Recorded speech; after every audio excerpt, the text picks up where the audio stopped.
Hello students, हम start कर रहे हैं नया टॉपिक फ्री रेडिकल। ठीक है, कार्बोकैटायन के बारे में हम पढ़ चुके, रिएक्शंस कार्बेनाइन के बारे में पढ़ चुके। अब पढ़ने वाले हम फ्री रेडिकल के बारे में। तो फ्री रेडिकल क्या होता है ऑलरेडी हम जीओसी में डिस्कस कर चुके हैं काफ़ी डिटेल में। ठीक है, फ्री रेडिकल मतलब अगर मेरे पास कार्बन की बात करूँ तो एक्स, वाई और जेड, अगर कोई 3 ग्रुप लगे हुए और उसमें ठीक है एक प्योर पी ऑर्बिटल है, उसमें ये एक फ्री इलेक्ट्रॉन है कार्बन के पास। ठीक है, जनरली वो क्या 4 बॉन्ड बनाने की उसकी टेंडेंसी होती है, तो 3 ही बॉन्ड बनाया उसने। ठीक है, तो 1 इलेक्ट्रॉन कार्बन का ये, 1 इलेक्ट्रॉन ये, 1 इलेक्ट्रॉन ये। ठीक है, बाकी 1 इलेक्ट्रॉन एक्स, वाई और जेड के होंगे और एक कार्बन का अनपेयर्ड इलेक्ट्रॉन है ये। तो sp2 हाइब्रिडाइज होता है, ट्राइगोनल प्लेनर होता है, और जिस प्लेन में ये लाई कर रहा है उसके परपेंडिकुलर क्या होंगे, हमारे पास p ऑर्बिटल होंगे और उसमें ये अनपेयर्ड इलेक्ट्रॉन होगा और ये हमारा क्या कहलाता है, फ्री रेडिकल। ठीक है, तो फ्री रेडिकल में एक चीज तो आप ध्यान रखना जो इंपॉर्टेंट है, बाकी चीजें तो हम डिस्कस कर चुके हैं। ठीक है, डिस्कस करने का मतलब है इलेक्ट्रॉन डेफिशिएंट भी है। ठीक है, आउटर मोस्ट में 7 इलेक्ट्रॉन्स है, 3 सिग्मा बॉन्ड है। ठीक है, उसके बाद यहाँ पे sp2 हाइब्रिडाइज है, ट्रायगोनल प्लेनर है। ठीक है, तो ये सारी चीज़ें पहले भी हम डिस्कस कर चुके। एक इंपॉर्टेंट बात कि जिस तरीके से कार्बोकैटायन में रीअरेंजमेंट होता है, ठीक है, उसी तरीके से मैंने बताया था कि कार्बोनाइन में कोई रीअरेंजमेंट नहीं होता है और फ्री रेडिकल में भी कोई रीअरेंजमेंट नहीं होता है। ठीक है, रीअरेंजमेंट सिर्फ और सिर्फ कार्बोकैटायन में होता है, ना तो वो फ्री रेडिकल में होता है, ना ही कार्बोनाइन में होता है। ठीक है, तो ध्यान रखना इसमें नो रीअरेंजमेंट पॉसिबल। ठीक है, उसके अलावा जितनी भी डिटेल है मैं ऑलरेडी पहले जीओसी में आपको बता चुका है। ठीक है, अब ठीक है, और फिर अगर इसमें स्टेबिलिटी की बात कर दो तो वो भी हम देख चुके हैं। ठीक है, क्योंकि इलेक्ट्रॉन डेफिशिएंट है तो इलेक्ट्रॉन डोनेटिंग ग्रुप जितना इस एक्स वाई जेड में जो जितना इलेक्ट्रॉन डोनेटिंग होगा उतना ज़्यादा इसको स्टेबल करेगा, और एक्स वाई जेड में से जो जितना इलेक्ट्रॉन विड्रॉइंग होगा उसको उतना ही अनस्टेबलाइज करेगा। ठीक, अब बात करते हैं फ्री रेडिकल की टेंडेंसी क्या है। फ्री रेडिकल की 2 तरह की टेंडेंसी होती है जनरली, एक तो कंबाइन होने की, कॉम्बिनेशन करने की, और एक डिसप्रपोर्शनेशन की। ठीक है, तो नेक्स्ट वाई लिख रहा हूं मैं, natural tendency of free radical. ठीक है, नेचुरल टेंडेंसी में फर्स्ट होती है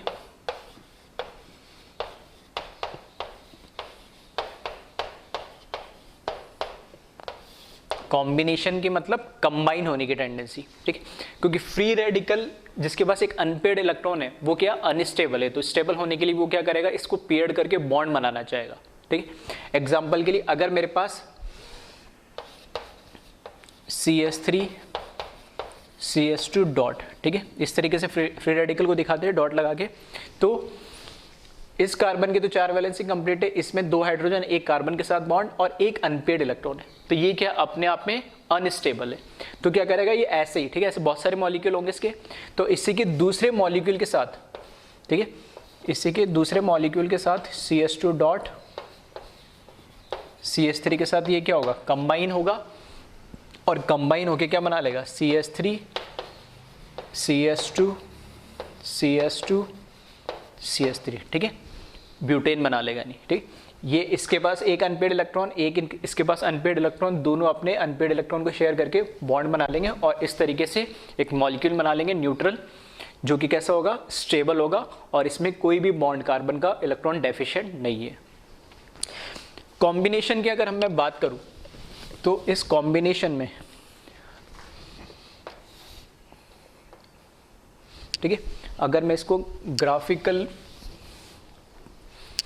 वे में रिप्रेजेंट करना चाहूँ तो अगर मैं बोल रहा हूँ यहाँ पर ये एनर्जी का कोऑर्डिनेट है वाई एक्सिस पे और एक्स पे प्रोग्रेस ऑफ रिएक्शन इस साइड बढ़ रही है, तो मैं कह रहा हूँ कि जब कॉम्बिनेशन होता है, ठीक है, तो जब कॉम्बिनेशन होता है तो इस तरीके से रिएक्शन आगे बढ़ती है। इधर मेरे पास होगा रिएक्टेंट जिसकी एनर्जी क्या है, हाई है। हाई क्यों है, क्योंकि ये अनस्टेबल है, यानी ठीक है। वो स्टेबिलिटी और एनर्जी कैसे होते हैं, इन्वर्सली होते हैं। तो इधर स्टेबिलिटी कम है तो ऑब्वियस बात है एनर्जी ज़्यादा होगी।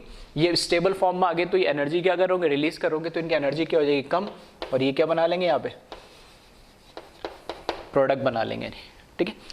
तो अगर मैं बोलूँ कॉम्बिनेशन की अगर मैं बात करूँ, तो कॉम्बिनेशन की कैरेक्टरिस्टिक की अगर बात करूँ तो यहाँ पे जो एक्टिवेशन एनर्जी है, ठीक है, एक्टिवेशन जो एनर्जी होती है,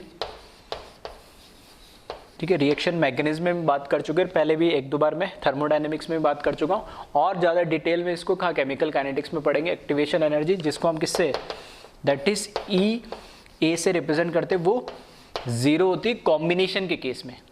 क्यों, एक्टिवेशन एनर्जी मतलब मॉलिक्यूल को मुझे एनर्जी देनी है ताकि वो आपस में रिएक्ट कर सके, लेकिन यहाँ पे खुद ही अपने आप में ये अनस्टेबल फॉर्म में, तो कुछ एक्टिवेशन एनर्जी देने की जरूरत ही नहीं है, खुद ही आपस में कंबाइन होकर उल्टा प्रोडक्ट बना लेंगे, इनकी एनर्जी ज़्यादा है। तो यहाँ पे ग्राफ में भी देख लोगे इस तरह के पहाड़ वाले जो ग्राफ हम बनाते हैं उसमें रिएक्टेंट और ऊपर ट्रांजिशन स्टेट बनती है, उसके बीच में जो एनर्जी होती है उसको हम क्या बोलते हैं, एक्टिवेशन एनर्जी। जबकि ऐसा कुछ नहीं है, रिएक्टेंट है उससे डायरेक्ट प्रोडक्ट बन रहा है, कोई एक्टिवेशन एनर्जी होती ही नहीं है।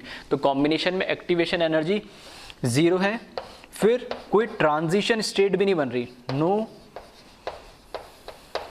ट्रांजिशन स्टेट फॉर्म, ठीक है। कॉम्बिनेशन में कोई ट्रांजिशन स्टेट भी नहीं बन रही, दोनों अपने अपने एक एक फ्री रेडिकल को क्या करेगा, कंबाइन कर लेगा। फिर नेक्स्ट जो कॉम्बिनेशन है, ये रिएक्शन फेवर करती है, फेवर बाय लो टेम्परेचर, ठीक है। लो टेम्परेचर का मतलब मेरे को इसमें जब एक्टिवेशन एनर्जी नहीं, एक्टिवेशन एनर्जी का मतलब मुझे उसको एनर्जी देने पड़ रही है, तो हम जनरली क्या टेम्परेचर के फॉर्म में उसको एनर्जी प्रोवाइड करते हैं। तो जब इसमें एक्टिवेशन एनर्जी देने ही नहीं पड़ रही है तो ऑब्वियसली बात है वो लो टेम्परेचर ही बोल सकता हूँ, रूम टेम्परेचर भी क्या कर जाएगा, रिएक्ट कर जाएगा। और एक फाइनल बात इसमें, क्योंकि एक मॉलिक्यूल और दूसरे मॉलिक्यूल को आपस में क्या आना है, पास में आना है, ठीक है।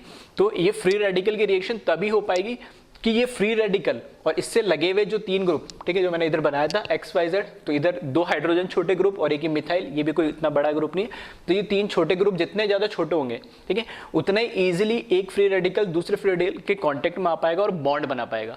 तो जितना लेस स्टेरिक हिंडर्ड होगा ये, ठीक है, स्टेरिक क्राउडिंग जितनी कम होगी उतनी यहाँ पर, ठीक है, रिएक्शन की पॉसिबिलिटी या रेट ऑफ रिएक्शन इसकी क्या होगी, फास्ट होगी।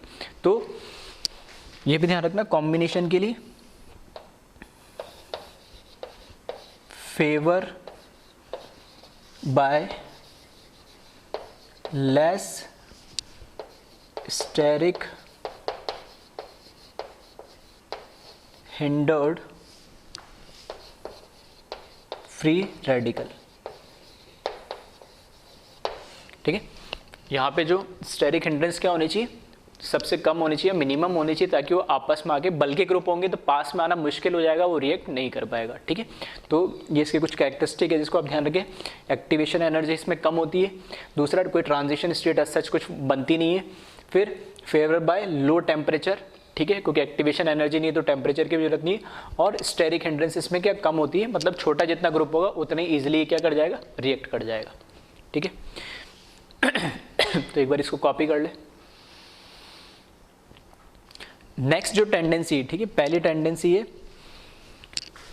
कॉम्बिनेशन की, दूसरी पॉसिबिलिटी है free radical disproportionation reaction show करते हैं, ठीक है, डिसप्रपोर्शनेशन रिएक्शन शो करते हैं, वो देखते किस तरीके से होती है।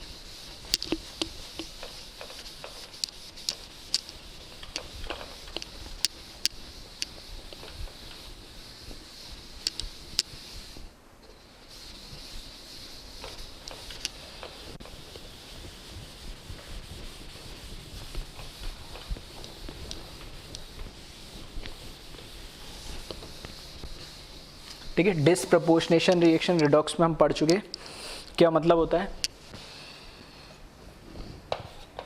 कि एक ही कंपाउंड का क्या हो रहा है, ऑक्सीडेशन भी हो रहा हो और रिडक्शन भी हो रहा हो, ठीक है, एक ही एलिमेंट का। तो यहाँ देखिए सेकंड है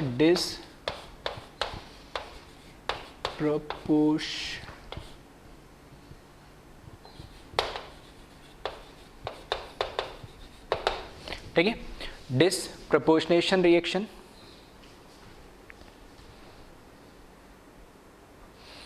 तो इसमें ठीक है एग्जाम्पल से ले लेता हूं मैं।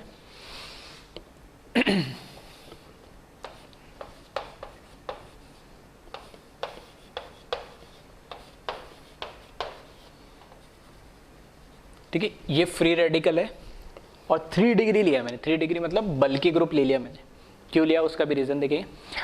ऐसे कंपाउंड में डिसप्रपोर्शनेशन रिएक्शन होती है। कैसे होती है? ये एक मॉलिक्यूल है, ऐसा इसका एक दूसरा मॉलिक्यूल होगा। तो ध्यान रखना, ऐसा एक जो मॉलिक्यूल आएगा तो उसके अंदर जो फ्री रेडिकल होगा वो सेंटर पे 3 बल्कि ग्रुप लगे हुए मिथाइल मिथाइल हो गए। अगर ऐसा ही जो दूसरा फ्री रेडिकल होगा जिसमें भी 3 मिथाइल लगे होंगे, मतलब इसका दूसरा मॉलिक्यूल जब पास में आएंगे तो स्टेरिक हिंड्रेंस होगा, और स्टेरिक हिंड्रेंस होगा तो वहां पर ठीक है कॉम्बिनेशन नहीं हो पाएगा, दोनों कंबाइन नहीं हो पाएंगे। तो ऐसे केस में डिसप्रपोर्शनेशन रिएक्शन शो करता है। कैसे? इसका जो दूसरा मॉलिक्यूल होगा ठीक है उसको मैं इस तरीके से लिख रहा हूं, plus H CS2 C CS3 CS3 और ये फ्री रेडिकल। एक CS3 2 CS3, ये तीसरा CS3, इस CS3 को मैंने CS2H लिखा है नहीं, ठीक है, इधर भी 3 CS3 ग्रुप है। तो इसमें क्या होता है कि यहां से डायरेक्ट इसका कॉम्बिनेशन होना पॉसिबल नहीं है, ठीक है, स्टेरिक हिंड्रेंस की वजह से। तो ये क्या करता है, इसके पास जो एक जो इसके नेबरिंग ग्रुप के पास जो हाइड्रोजन लगा कार्बन के साथ, उसके साथ ये बॉन्ड बना लेगा, क्योंकि यहां पर अब इसको इतनी स्टेरिक हिंड्रेंस नहीं होगी, बाहर तो रिएक्ट कर सकता है। तो यहाँ पे होमोलाइटिक क्लेवेज होता है, ठीक है, होमोलाइटिक क्लेवेज होगा यहाँ पे, और ठीक है इसमें एक ट्रांजिशन स्टेट बनेगी इस तरीके कुछ, जिसमें CS3 CS3 CS3 ये हाइड्रोजन के साथ इधर बॉन्ड बन रहा होगा, इधर इस कार्बन के साथ, ठीक है, ये बॉन्ड ब्रेक हो रहा होगा,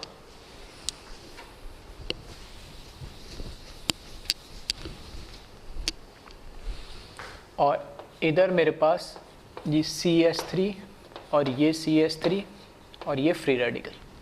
तो जब होमोलाइटिक क्लेवेज होगा तो एक इलेक्ट्रॉन का यहाँ पर चला जाएगा और एक इलेक्ट्रॉन का इस कार्बन पे चला जाएगा।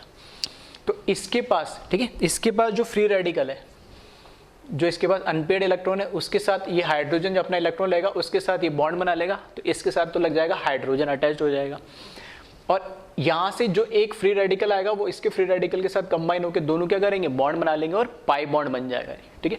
तो इससे जो फाइनल देखोगे तो इधर मिल जाएगा मेरे को CS3, इधर लग जाएगा H, ये CS3, ये CS3, प्लस यहाँ पर H2C डबल बॉन्ड C, और यहाँ पर CS3 और ये CS3। तो इस केस में डिसप्रपोर्शनेशन के केस में 2 प्रोडक्ट मिलेंगे, और मिलने भी चाहिए। क्यों? क्योंकि हमें पता है कि एक ही इसमें एलिमेंट के अंदर क्या होता है, ऑक्सीडेशन भी होता है, रिडक्शन भी होता है। कैसे हो रहा है देख ले, यही था मेरे पास, ठीक है, उसका ये दूसरा मॉलिक्यूल था।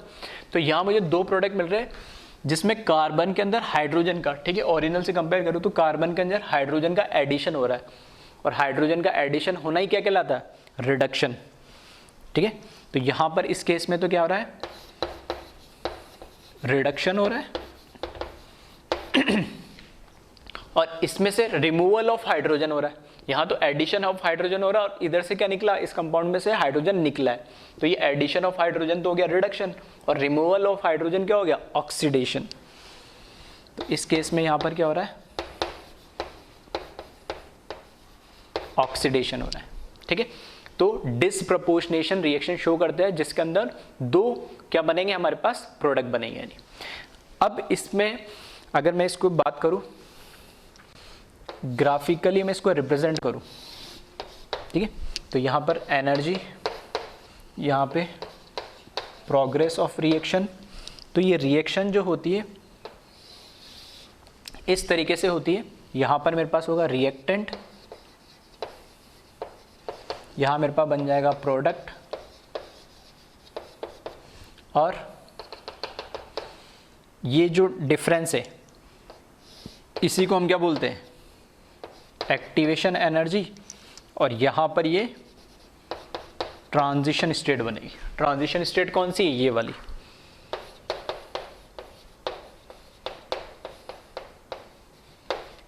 ठीक है, ट्रांजिशन स्टेट में यहाँ पर होमोलाइटिकली क्लेवेज हो रहा होता है, तो हाइड्रोजन और कार्बन के बीच में बॉन्ड बन रहा होता है, और यहाँ पर ये बॉन्ड, ठीक है, डेवलप होने की कोशिश करेगा बाय, ठीक है, ये होमोलाइटिक क्लेवेज होके फ्री रेडिकल से। तो ये मेरे पास रिएक्टेंट था जिसकी ट्रांजिशन स्टेट है, तो इस स्टेट में जाने के लिए इसको EA एक्टिवेशन एनर्जी चाहिए होगी, और ये फाइनल प्रोडक्ट बनेगा जो फ्री रेडिकल से तो क्या है, स्टेबल ही होगा। तो अगर मैं इसमें 1 बाय 1 बात करूँ, ठीक है, कैरेक्टरिस्टिक की, तो पहली बात, ठीक है, इसमें एक्टिवेशन जो एनर्जी है, एक्टिवेशन जो एनर्जी है that is EA is not equals to 0। इसमें कुछ ना कुछ एनर्जी हमें चाहिए होगी, यानी, ठीक है। एनर्जी क्यों चाहिए? क्योंकि हम कार्बन हाइड्रोजन का बॉन्ड को हमें क्या करना पड़ रहा है, ब्रेक करना पड़ रहा है, नहीं, ठीक है। उस केस में तो कोई बॉन्ड ब्रेक नहीं हो रहा था, उल्टा बॉन्ड बन ही रहा था, बॉन्ड बन रहा था तो एनर्जी रिलीज होगी। यहाँ पे भी बॉन्ड बन रहे हैं, लेकिन एक CH ऑलरेडी जो स्टेबल बॉन्ड था उसको हमें ब्रेक करना पड़ रहा है, तो ओवरऑल क्या हो रहा है, एनर्जी हमें देने पड़ रही, तो एक्टिवेशन एनर्जी इसमें चाहिए होगी। ऐसा करने के लिए फेवर बाय हाई टेम्परेचर, ठीक है। तो एनर्जी देनी है तो मुझे टेम्परेचर बढ़ाना पड़ेगा, टेम्परेचर बढ़ाना पड़ेगा तभी ये कार्बन हाइड्रोजन का बॉन्ड क्या होगा, ब्रेक होगा। तो कॉम्बिनेशन लो टेम्परेचर पे होती है जबकि रिएक्शन हाई टेम्परेचर पे होती है। नेक्स्ट पॉइंट, इसमें ये रिएक्शन कहाँ मिलेगी, डिस्प्रपोर्शन रिएक्शन, जहाँ पे स्टेरिक क्राउडिंग होगी, यानी, ठीक है। क्योंकि इसको ऐसा कोई शौक नहीं कि ये डिस्प्रपोर्शनेशन शो करे, ये मजबूरी में शो कर रहा है। क्यों शो कर रहा है? क्योंकि यहाँ पर, ठीक है, क्योंकि ये डायरेक्टली कंबाइन नहीं हो पा रहे इसके दो मॉलिक्यूल, क्योंकि यहाँ पे स्टेरिक क्राउडिंग ज्यादा है, तो ठीक है। तो इसमें नेक्स्ट जो पॉइंट है, ठीक है, तो इसमें लिख लेना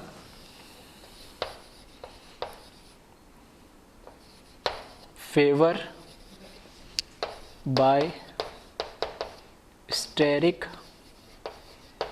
क्राउडेड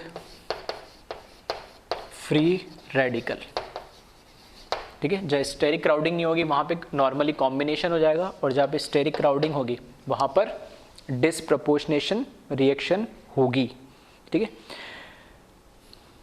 और इसमें ट्रांजिशन स्टेट भी बनेगी,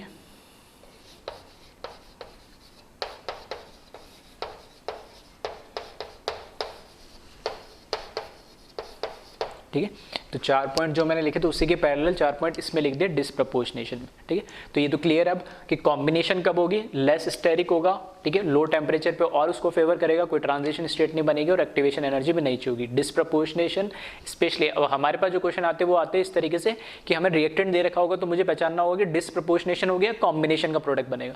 तो मैं देख के कैसे बताऊंगा कि स्टेरिक क्राउडिंग होगी तब तो वो जाएगा डिस्प्रपोर्शनेशन की तरफ, और अगर स्टेरिक क्राउडिंग नहीं होगी, ठीक है, लो स्टेरिक क्राउडिंग होगी तो वो कहाँ जाएगा, कॉम्बिनेशन की तरफ। और अगर ऐसा कोई पॉसिबिलिटी कि उसमें दोनों शो कर सकता है तो फिर अगर टेम्परेचर से मैं उसको क्या देख सकता हूँ कि ये पॉसिबिलिटी है, ठीक है। तो एक बार पहले इसको कॉपी कर ले, फिर इसमें कंपैरिजन और देख लेता हूँ कि किस तरीके से हम अगर मेरे पास मॉलिक्यूल दे रखा है तो मैं कैसे बताऊँ कि कॉम्बिनेशन होगा या डिस्प्रपोर्शनेशन होगा।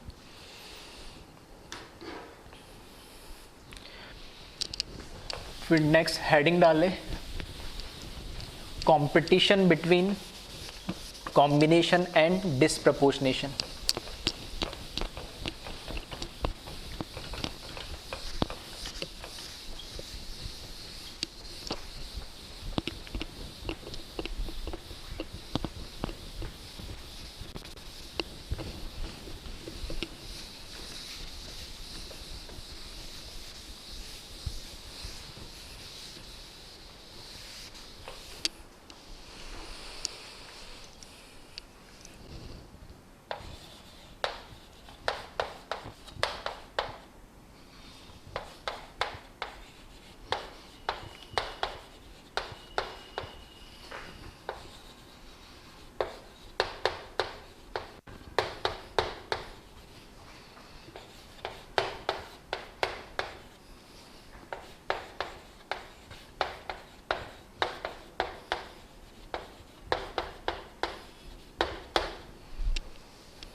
ठीक है, यहाँ मैं लिख रहा हूँ सिर्फ मिथाइल का फ्री रेडिकल लिखा मैंने,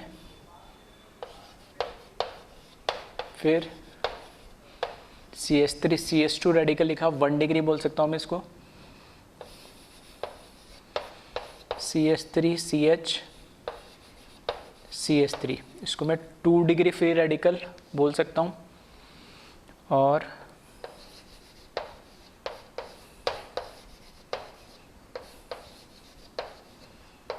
ये 3 डिग्री फ्री रेडिकल।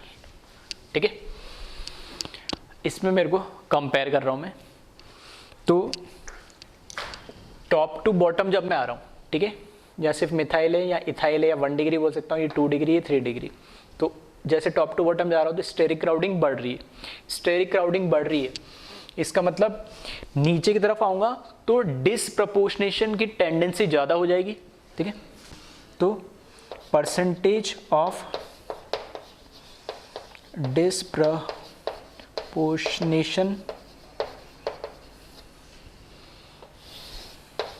ठीक है, बढ़ेगी इसमें, इसके अलोंग अगर मैं मूव करूंगा, ठीक है, इनमें कंपेयर कर रहा हूं, और ऊपर मैं बात करूंगा तो क्या किसको फेवर करेगा, कॉम्बिनेशन को। ठीक है, तो यहां पर अगर इसका मैं उल्टा लिख दूं तो ये कॉम्बिनेशन को फेवर करेगी यहां पर इस तरीके से। ठीक है, ऊपर जाऊंगा तो कॉम्बिनेशन को, नीचे जाऊंगा तो डिसप्रपोर्शनेशन को। ठीक है, अब स्पेसिफिक बात करूं कि कौन क्या ज़्यादा देगा। ठीक है, तो मिथाइल में तो इसमें देखना, क्या इसमें मेरे पास डिसप्रपोर्शनेशन पॉसिबल है क्या। डिसप्रपोर्शनेशन में क्या होता था कि जिस पे फ्री रेडिकल है उसके पास में कार्बन के ऊपर हाइड्रोजन होना चाहिए, जहाँ से हाइड्रोजन ब्रेक होता है बॉन्ड और उसके साथ क्या करते हैं, डबल बॉन्ड बनाता है। तो ऐसा तो इसके पास कोई है ही नहीं। मैं ऐसा बोल सकता हूँ, अगर फ्री रेडिकल कार्बन को मैं अल्फा बोल रहा हूँ तो एक बीटा कार्बन होना चाहिए और उस बीटा कार्बन पे एक बीटा हाइड्रोजन होना चाहिए, जबकि यहाँ कोई बीटा हाइड्रोजन है ही नहीं। तो सिर्फ यहाँ पे तो साफ दिख ही रहा है। ठीक है, इसके सामने लिख रहा हूँ, ये क्या करेगा, ओनली। ठीक है, ये क्या फेवर करेगा, ओनली कॉम्बिनेशन, इसमें तो पॉसिबिलिटी है ही नहीं।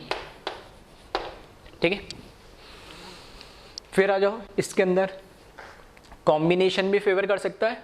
ठीक है, ये अगर अल्फा है, इसको अगर मैं अल्फा बोल रहा हूँ तो इसको मैं बीटा बोल देता हूँ, तो बीटा कार्बन है और बीटा कार्बन पे हाइड्रोजन है, तो डिसप्रपोर्शनेशन पॉसिबल है।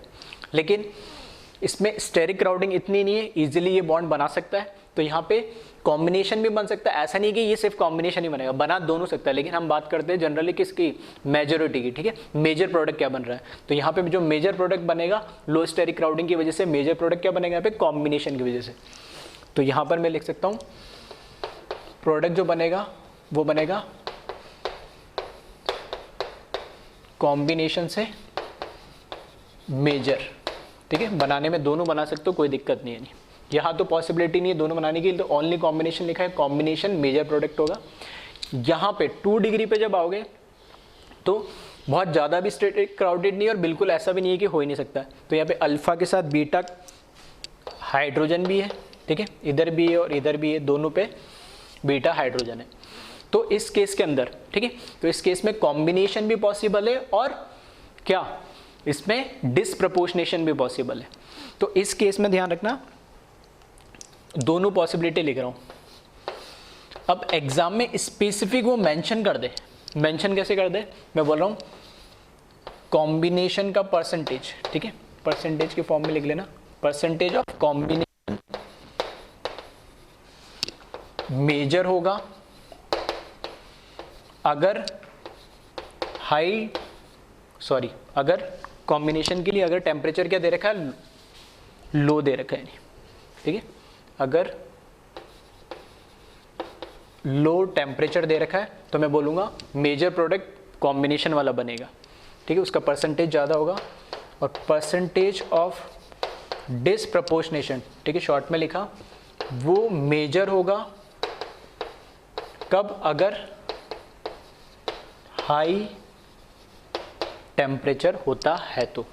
ठीक है। कई बार टेम्परेचर मेंशन नहीं होता है, तो जैसे 4 ऑप्शन है उससे 2 या 3, जैसे फॉर एग्जांपल पिछला क्वेश्चन ही मैंने लिखा था जो, ठीक है, जिसमें डिस्प्रोपोर्शनेट बताया था, जिसमें एक एल्कीन बनाता है और एक एल्केन बनाता है, ठीक है, हाइड्रोजन ऐड हुआ और एक हाइड्रोजन निकला, 2 प्रोडक्ट, तो वो, और वहाँ से अगर मैं उनका कॉम्बिनेशन भी बना देता तो एक प्रोडक्ट कितना हो जाता है 3, तो टोटल 3 प्रोडक्ट अगर इन जनरल बन रहे तो इस तरीके ऐसे 2 डिग्री फ्री रेडिकल दे देगा और पूछेगा कि कितने क्या क्या प्रोडक्ट पॉसिबल है, ठीक है, तो इस तरीके पूछ लेगा 1 2 3, ठीक है, या 1 2 या ओनली 1। तो 2 डिग्री में अगर टेम्परेचर मेंशन नहीं कर रखा है तो उस केस में, ठीक है, ऑप्शन देख के, ठीक है, बहुत सारे क्वेश्चन है जो हमें ऑप्शन देख के डिसाइड करना होता है किस तरीके से मैं इसको आंसर करूँ, तो उसमें ऑप्शन देख के तुम्हें बताना पड़ेगा कि एक ही पूछा अकेला, 4 ऑप्शन है और उनमें से कौन सा है, तब तो हम वो देखेंगे मेजर कौन सा बनेगा या नहीं, ठीक है। और अगर उसमें टेम्परेचर मेंशन कर दिया तब तो कोई दिक्कत ही नहीं मेंशन करा तो हम मान के चलेंगे तीनों प्रोडक्ट बनने चाहिए, ठीक है।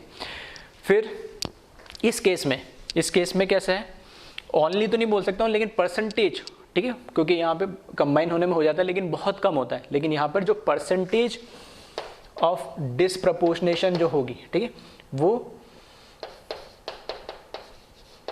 मेजर होगी यानी, तो ये ध्यान रखना, यहाँ पे ओनली कॉम्बिनेशन या परसेंटेज ऑफ कॉम्बिनेशन मेजर या परसेंटेज ऑफ डिसप्रपोर्शनेशन मेजर, क्योंकि यहाँ पे स्टेरिंग क्राउडिंग ज़्यादा है, और 2 डिग्री पे दोनों पॉसिबिलिटी है, ठीक है, टेम्परेचर दे रखा है तब हम इसको अच्छे से डिस्टिंग्विश कर सकते हैं कि किसका परसेंटेज ज़्यादा बनेगा, और अगर नहीं दे रखा है तब हम दोनों को मान के चलेंगे यानी, ठीक है। तो एक बार इसको कॉपी कर ले पहले,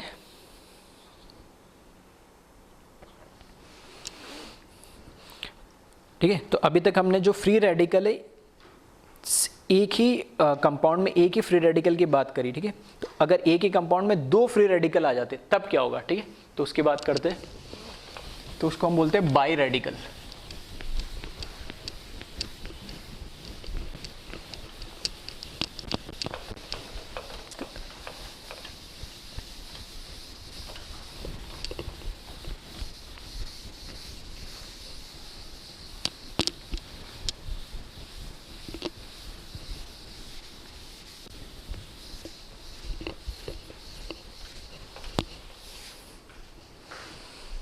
ठीक है, नेक्स्ट हेडिंग डाल ले,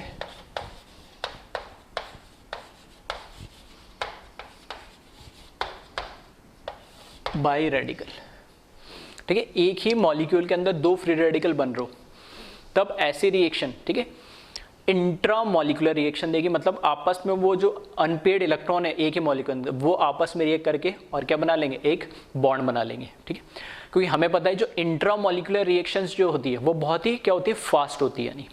अब ये जो इस तरह की रिएक्शंस होती है, ठीक है, ये इरिवर्सिबल नेचर की होती है, और इरिवर्सिबल जो रिएक्शंस होती है, ठीक है, वो डिसाइड होती है रेट ऑफ रिएक्शन पे डिपेंड करती है, मैं ऐसे बोल सकता हूँ वो रेट ऑफ रिएक्शन पे डिपेंड करती है। और रेट ऑफ रिएक्शन की अगर मैं बात करूँ तो इंटर और इंट्रा में से, ठीक है, इंट्रा मॉलिकुलर टाइप की रिएक्शन बहुत फास्ट होती है। तो इसमें ध्यान रखना, पहले तो ये इरिवर्सिबल रिएक्शंस होती है, ठीक है, और इरिवर्सिबल रिएक्शंस जो है, ठीक है, इरिवर्सिबल रिएक्शन जो है depend upon rate of reaction, और जो रेट ऑफ रिएक्शन है वो इंट्रा मॉलिकुलर की ज़्यादा होती है इंटर मॉलिकुलर से, ठीक है।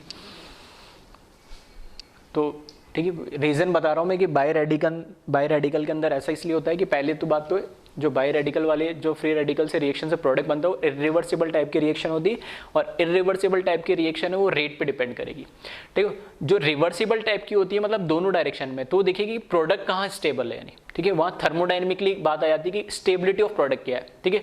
और यहाँ पे जब इरिवर्सिबल है तो हम देखेंगे रिएक्शन कहाँ फास्ट हो रही है, किसकी रेट रिएक्शन होने की, भले प्रोडक्ट जैसे हम केसीपी और टीसीपी बोलते हैं वही चीज़ है कि ये काइनेटिकली कंट्रोल, मतलब जो प्रोडक्ट बन रहा है वो उसकी रेट फास्ट होनी चाहिए कि प्रोडक्ट जल्दी बस कौन बना रहा है नहीं, ठीक है, प्रोडक्ट भले कम स्टेबल बने कोई फर्क नहीं पड़ता, लेकिन फास्ट रेट कौन देगा उस पर डिसाइड करेंगे। तो इरिवर्सिबल है इसलिए रेट पे डिपेंड कर रहा है, और रेट पे डिपेंड कर रहा है तो इंट्रा और इंटर में से, ठीक है, इंट्रा की रेट ज़्यादा होती है। फॉर एग्जाम्पल अगर मेरे पास, ठीक है, 1 2 3 कार्बन है और फर्स्ट और थर्ड कार्बन पे क्या है, फ्री रेडिकल है, तो इसमें दो पॉसिबिलिटी है, दो पॉसिबिलिटी। पहला तो क्या है, मैं इसका क्या बना लूँ, प्रोडक्ट बना लूँ, इसका फ्री रेडिकल कंबाइन होके ये बना लूँ, इंट्रा मॉलिक्यूलर रिएक्शन है ये, ठीक है। फर्स्ट वाली कौन सी है, इंट्रा मॉलिक्यूलर रिएक्शन है ये, ठीक है। दूसरी पॉसिबिलिटी ये कि इसके ऐसे दो मॉलिक्यूल कंबाइन हो जाए, दो मॉलिक्यूल कंबाइन हो जाए, ठीक है, और ये बना ले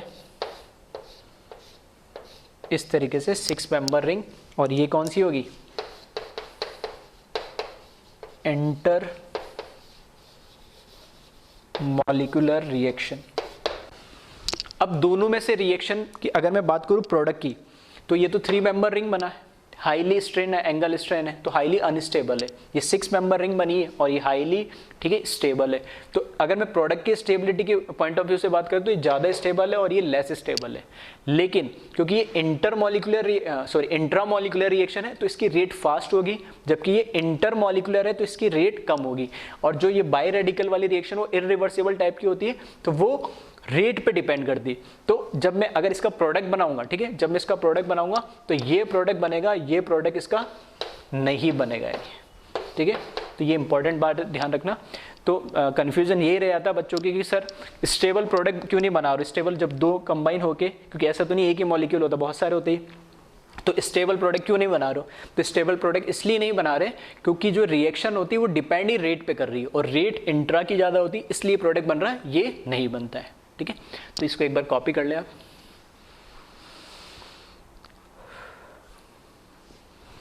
ठीक है। अब कुछ क्वेश्चंस करते बाई रेडिकल पे भी और कॉम्बिनेशन डिस्प्रपोर्शनेशन पे भी। ये क्वेश्चंस जो मैं करा रहा हूँ अभी, ठीक है, तो ये एक, ठीक है, पैटर्न में बता रहा हूँ इस तरह के क्वेश्चंस कैसे होंगे, मैं बस डायरेक्ट फ्री रेडिकल लगा के दिखा रहा हूँ। अब आगे जब हम फ्री रेडिकल की रिएक्शंस पढ़ेंगे तो उसमें रिएक्शन किसी भी मैकेनिज्म से हो रही हो, फ्री रेडिकल बनेगा। तो फ्री रेडिकल बनने के बाद अगर इस ऐसा कोई भी कॉम्बिनेशन इसमें से बना रिएक्टेंट का, ठीक है, तो प्रोडक्ट इसके अकॉर्डिंग बनेंगे। तो मैं पहले ही बता दे रहा हूँ, तो वहाँ पे मैं इतना ज़्यादा प्रैक्टिस नहीं कराऊंगा, पहले ही मैं क्वेश्चन बता दे रहा हूँ कि फ्री रेडिकल अगर आपको गिवन दे रखे तो कैसे कैसे क्या क्या प्रोडक्ट बनेंगे। तो इसमें लिख ले क्वेश्चन,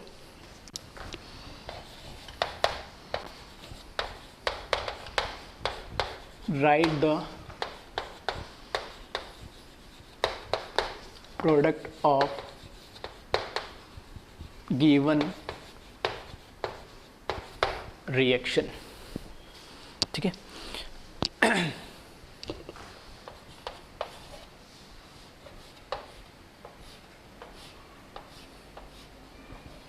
ठीक है, जहां पे डॉट लग रहा मतलब वो फ्री रेडिकल है हमारा, ठीक है। इसके प्रोडक्ट बनाना है,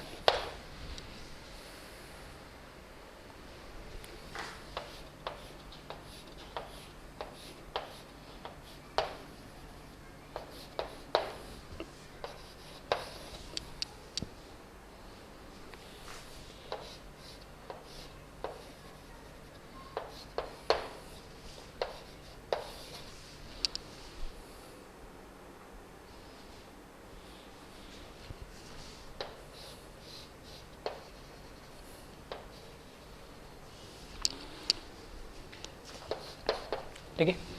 तो देखेंगे प्रोडक्ट फर्स्ट इस केस में, यहां देखें हम, ठीक, फ्री रेडिकल एक बार चेक कर ले, ये कैसा है, 2 डिग्री है, तो 2 डिग्री में दोनों पॉसिबिलिटी देखो। अब यहाँ कुछ टेम्परेचर वगैरह कुछ मेंशन नहीं कर रखा है, तो मैं तो सारे प्रोडक्ट बना रहा हूँ, ठीक है। तो 2 डिग्री के अंदर डिस्प्रपोर्शनेशन भी हो सकता है और कॉम्बिनेशन भी हो सकता है, ठीक है। तो पहला अगर मैं बात करूं कॉम्बिनेशन की, तो ऐसा फ्री रेडिकल जो है वो दूसरे ऐसे मॉलिक्यूल के साथ और क्या हो जाएगा, कंबाइन हो जाएगा। तो एक प्रोडक्ट तो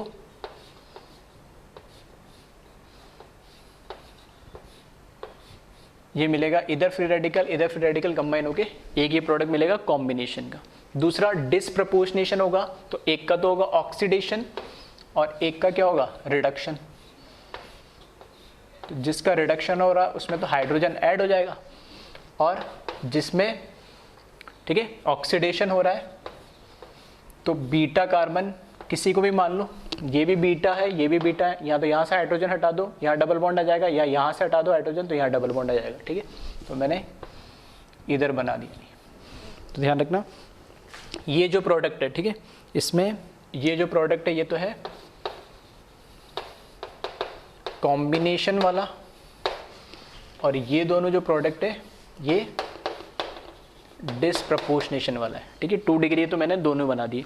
यहाँ देखे इसमें कैसा है 1 डिग्री है, 1 डिग्री है तो क्या करेगा ये कॉम्बिनेशन ही देगा, लेस स्टेरिक हिंडर्ड है तो इसका जो प्रोडक्ट बनेगा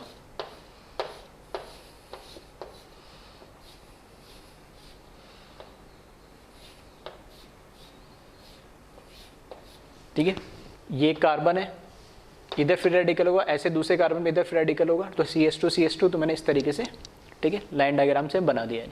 यहाँ आ जाओ, इधर है 3 डिग्री, 3 डिग्री हाईली क्या होता है स्टेरिक हिंडर्ड होता है, स्टेरिक हिंडर्ड होता है तो प्रोडक्ट ठीक है इस केस में ठीक है 1 डिग्री है, तो ये आप लिखना चाहो तो लिख लेना।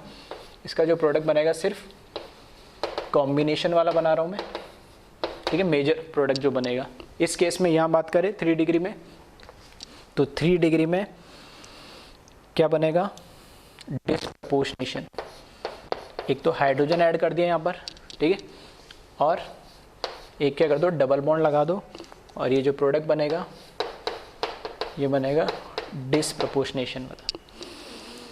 इसमें देखना बाई रेडिकल आ गया, इधर टर्मिनल पे भी इधर टर्मिनल, 1 2 3 4 कार्बन है ठीक है, तो ये कैसा देगा इंट्रामोलिकुलर। ठीक है, बाई रेडिकल है तो कैसा देगा इंट्रामोलिकुलर देगा, और 4 कार्बन कंबाइन होंगे तो देखना इस तरीके से ये क्या बना लेगा 4 मेंबर साइक्लिक रिंग बना लेगा। ठीक है, बाई रेडिकल है तो यहाँ पे इंट्रा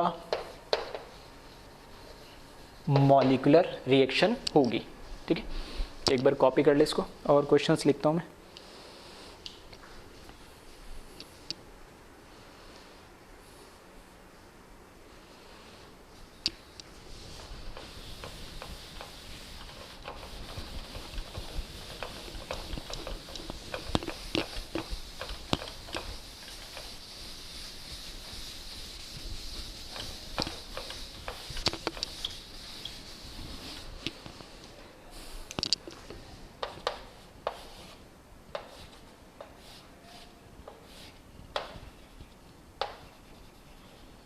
ठीक है, इसका प्रोडक्ट बना है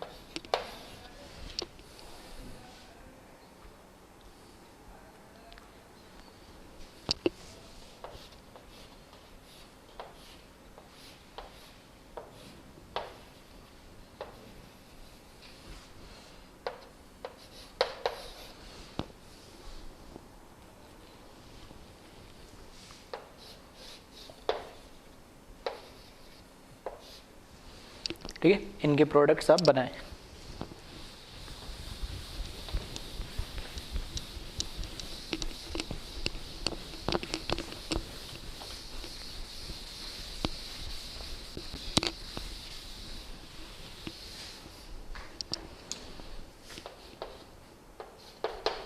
ठीक है, फर्स्ट में देखिए वापस से बाई रेडिकल है, इधर भी फ्री रेडिकल इधर भी फ्री रेडिकल, तो इंट्रामोलिकुलर रिएक्शन होगी।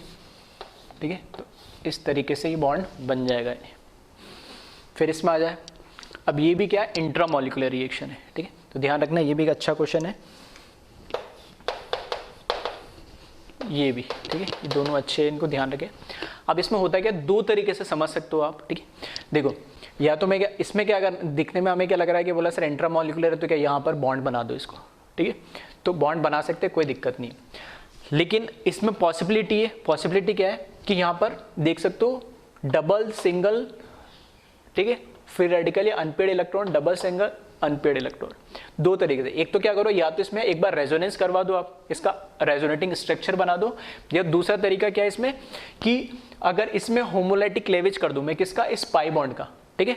तो यहाँ पर एक फ्री रेडिकल आ जाएगा, यहाँ पर एक फ्री रेडिकल आया, ये दोनों फ्री रेडिकल कंबाइन होकर एक पाई बॉन्ड बना लेंगे और ये दोनों फ्री रेडिकल कंबाइन होकर एक पाई बॉन्ड बना लेंगे। तो ओवरऑल क्या हो जाएंगे, 2 पाई बॉन्ड बन जाएंगे, कोई फ्री रेडिकल भी नहीं रहेगा, ना कोई एंगल स्ट्रेन आएगा। दूसरा, अगर या तो इसको मूव करा लो या इसको मूव करा लो, जब ऐसा करोगे तो फॉर एग्जाम्पल जब मैंने इसको डबल सिंगल और अनपेयर्ड इलेक्ट्रॉन को जब इधर मूव कराया तो यहाँ पर क्या आ जाएगा, अनपेयर्ड इलेक्ट्रॉन आ जाएगा और ये दोनों आपस में कंबाइन हो जाएंगे, तो भी प्रोडक्ट बनना सेम ही। ठीक है, बना के मैं दोनों तरीके से देता हूँ। पहला मैं क्या कर रहा हूँ, इसका आरएस बना दे रहा हूँ। मेरे पास ओरिजिनल ये दे दिया है, ठीक है। इसका मैंने क्या करा, रेजोनेटिंग स्ट्रक्चर बनाया। रेजोनेटिंग स्ट्रक्चर में इस पाई को मैं इधर शिफ्ट कर रहा हूँ,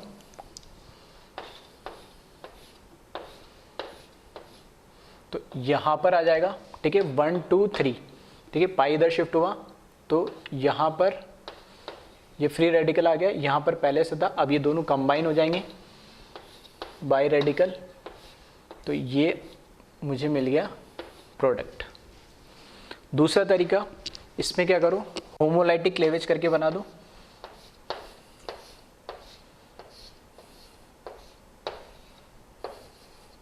ठीक, होमोलाइटिक क्लेवेज करके बनाओगे तो एक पाई इलेक्ट्रॉन इधर आ जाएगा, सॉरी, और एक इधर आ जाएगा ये, ठीक है। जो पाई बॉन्ड है उसमें एक एक इलेक्ट्रॉन आ जाएगा होमोलाइटिक क्लेवेज करके।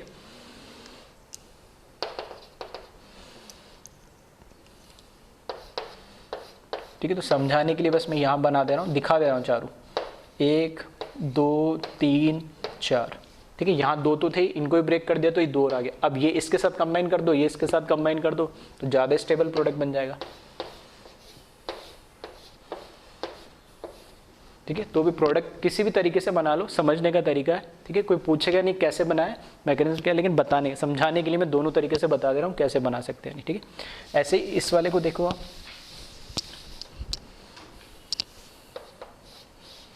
ठीक है, एक फ्री रेडिकल यहाँ पे, एक फ्री रेडिकल यहाँ, पाई बॉन्ड यहाँ। जैसे अभी करवाया था मैंने क्वेश्चन, 4 मेंबर रिंग था, पाई बॉन्ड नहीं था, तो मैंने क्या करा, इंट्रामोलिकुलर रिएक्शन करा के 4 मेंबर करा दिया। ठीक है, 4 मेंबर साइक्लिक रिंग बनेगा और एक पाई बॉन्ड आ जाएगा। एक तो प्रोडक्ट आप वो बना ले। दूसरा इसमें पॉसिबिलिटी क्या है, सेम इसी की तरह। ठीक है, यहाँ पे जैसे भी तुम्हें कॉन्जुगेशन दिखे, जब भी कॉन्जुगेशन की पॉसिबिलिटी दिखे तो देख लेना product double single unpaired electron, double single unpaired, सब क्या है कॉन्जुगेशन में।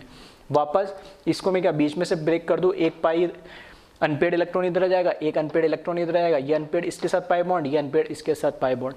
ठीक, या साइक्लिक में था, ये ओपन चेन में हो जाएगा बस। ठीक है, तो इसमें जैसे मैंने 2 तरीके से प्रोडक्ट बनाए, वैसे इसमें भी बना के देख लेना। ठीक है, मैं बस फाइनल प्रोडक्ट बना रहा हूँ इसमें, कि इसमें एक पाई बॉन्ड इधर आ जाएगा और एक पाई बॉन्ड इधर आ जाएगा। ये प्रोडक्ट बनता है नहीं। ठीक है, अपने मर्जी से नहीं बना रहा हूँ, ये प्रोडक्ट बनता है। क्यों बनता है वो भी मैंने बता दिया, दोनों तरीके से बना के देख लेना। ठीक है, चाहो तो कॉन्जुगेशन करा के इसको इधर ले आना, या फिर इसको बीच में से होमोलाइटिकली क्लेवेज करके और फिर ये बना लेना है। ठीक है, तो दोनों इंपॉर्टेंट है, ध्यान रखें इसको।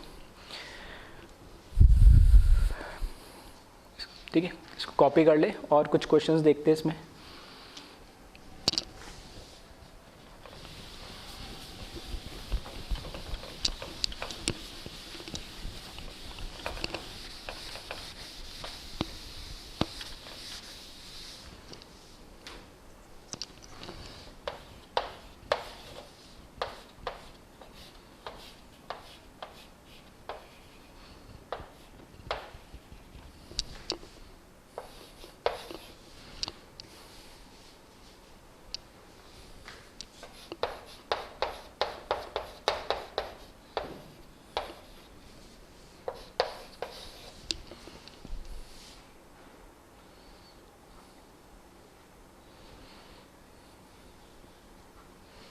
ठीक है, ये 2 प्रोडक्ट बनाए और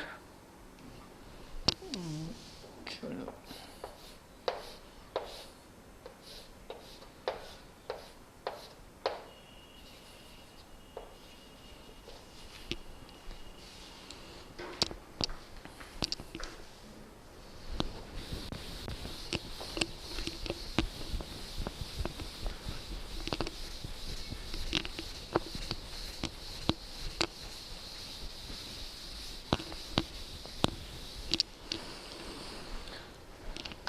ठीक है, इसका जब प्रोडक्ट बनाओगे, ठीक है, अब इसमें कोई कॉन्जुगेशन वाली पॉसिबिलिटी भी नहीं है। ठीक है, तो इसमें यहाँ से 1 2 और यहाँ से भी 1 2 पे, ठीक है। तो देखना इस तरीके से, ठीक है, ये बन जाएगा। मतलब इसको अंदर दिखा दे, यहाँ पे फ्री रेडिकल है, यहाँ फ्री रेडिकल है, दोनों कंबाइन हो गए नहीं, ठीक है। बाईसाइक्लोटाइप यहाँ पर, ठीक है, डबल है तो क्या हो जाएगा, अनपेयर्ड की वजह से ट्रिपल बॉन्ड हो जाएगा, ठीक है। फिर से ये 10th वाला इंपॉर्टेंट है, ये आपने इनऑर्गेनिक में भी हमने पढ़ा होता है ऐसा।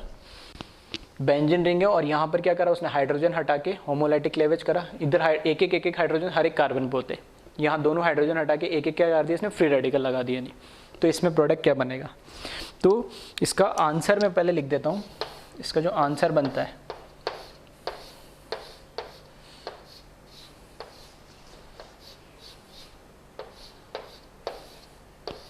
ठीक है, ये इसका प्रोडक्ट बनेगा आंसर, ठीक है। कैसे बना है वो उसको हम देख लेते हैं एक बार।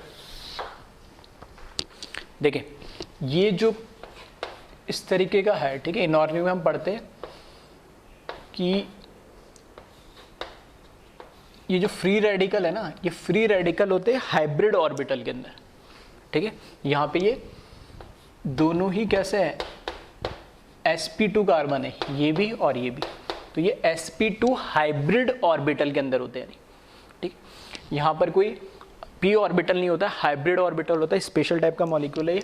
तो ये कंबाइन होके ये हाइब्रिड ऑर्बिटल की वजह से ये क्या करते हैं, ये पाई बॉन्ड बना लेते हैं। लेकिन ये जो मॉलिक्यूल होता है हाईली कैसा होता है, अनस्टेबल होता है ये, ठीक है। ये मॉलिक्यूल कैसा होता है, हाईली अनस्टेबल होता है। तो इस वजह से, ठीक है, ये क्या करता है, ऐसे दो मॉलिक्यूल आपस में कंबाइन होना ज़्यादा पसंद करते हैं कि खुद एक क्या बना ले, खुद एक पाई बॉन्ड बनाने की जगह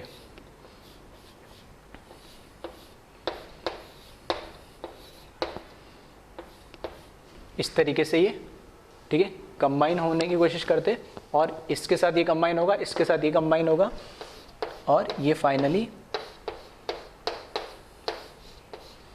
ये प्रोडक्ट बना लेते हैं,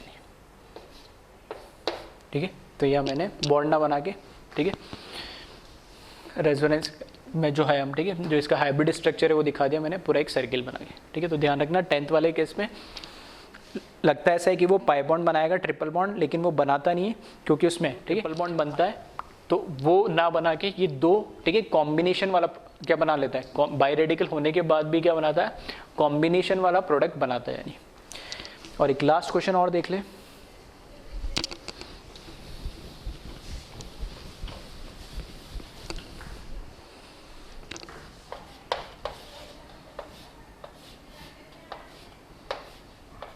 ठीक है, इसका प्रोडक्ट आप बनाए 11th, ठीक है, इसका प्रोडक्ट क्या बनेगा यानी,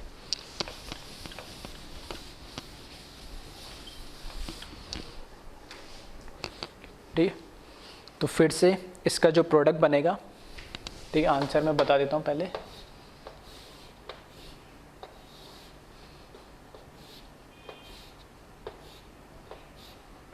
ये आंसर इसका है 3 ब्लॉक बनेंगे ऐसे।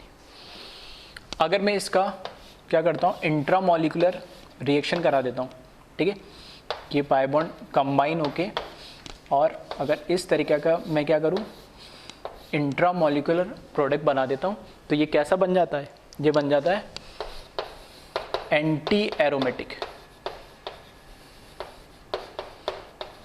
जो कि हाईली क्या होगा, अनस्टेबल होगा, ठीक है। ये हाईली अनस्टेबल होता है एंटी एरोमेटिक बनने की वजह से, इसलिए फिर से ये क्या करता है, इंट्रामॉलिक्यूलर रिएक्शन ना देके, ठीक है, इंट्रामॉलिक्यूलर रिएक्शन ना देके कॉम्बिनेशन रिएक्शन देता है, कॉम्बिनेशन प्रोडक्ट देगा, दो मॉलिक्यूल कंबाइन हो जाते हैं आपस के अंदर,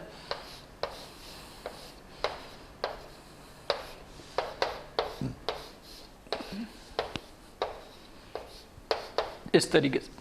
ये इसके साथ बना लेगा बॉन्ड, ये इसके साथ सिग्मा बॉन्ड बना लेगा, तो ये प्रोडक्ट बन जाता है, ठीक है। तो इस तरीके से डिसप्रपोर्शनेशन और कॉम्बिनेशन वाले हमने, ठीक है, रिएक्शन में फ्री रेडिकल दे रखा हो सिंगल, या फिर बाई रेडिकल दे रखा हो, बाई रेडिकल में, ठीक है, एक बेंजीन वाला ये 4 मेंबर जिसमें एंटी एरोमेटिक बन रही है, इससे पहले जो 2 डिस्कस कर रहे थे जिसमें बाई रेडिकल के अंदर कॉन्जुगेशन हो, ठीक है। तो ये इस तरीके के, ठीक है, लास्ट के जो 4-5 एग्जांपल थे थोड़ा स्पेशली इनको ध्यान रखें, ठीक है। तो अब हम जो पढ़ेंगे आगे रिएक्शन मैकेनिज्म पढ़ेंगे, फ्री रेडिकल में कौन कौन सी रिएक्शंस होती है। अब उन रिएक्शंस के अंदर कहीं ना कहीं पे ये इस तरीके के क्या बनेंगे, इंटरमीडिएट बनेंगे, उससे प्रोडक्ट बनेगा। तो जहाँ ये प्रोडक्ट बनेगा, ठीक है, वहाँ से फर्दर ये मतलब ये इंटरमीडिएट बनेगा, वहाँ से हम फर्दर क्या बना लेंगे, उसका प्रोडक्ट बना लेंगे इसके अकॉर्डिंग। तो बस वो फ्री रेडिकल कैसे बन रहा है हम उसको देखेंगे, और प्रोडक्ट कैसे बनेगा वो ऑलरेडी मैं यहाँ पे स्टार्टिंग में बता चुका हूँ, ठीक है। तो एक बार इसको कॉपी कर ले।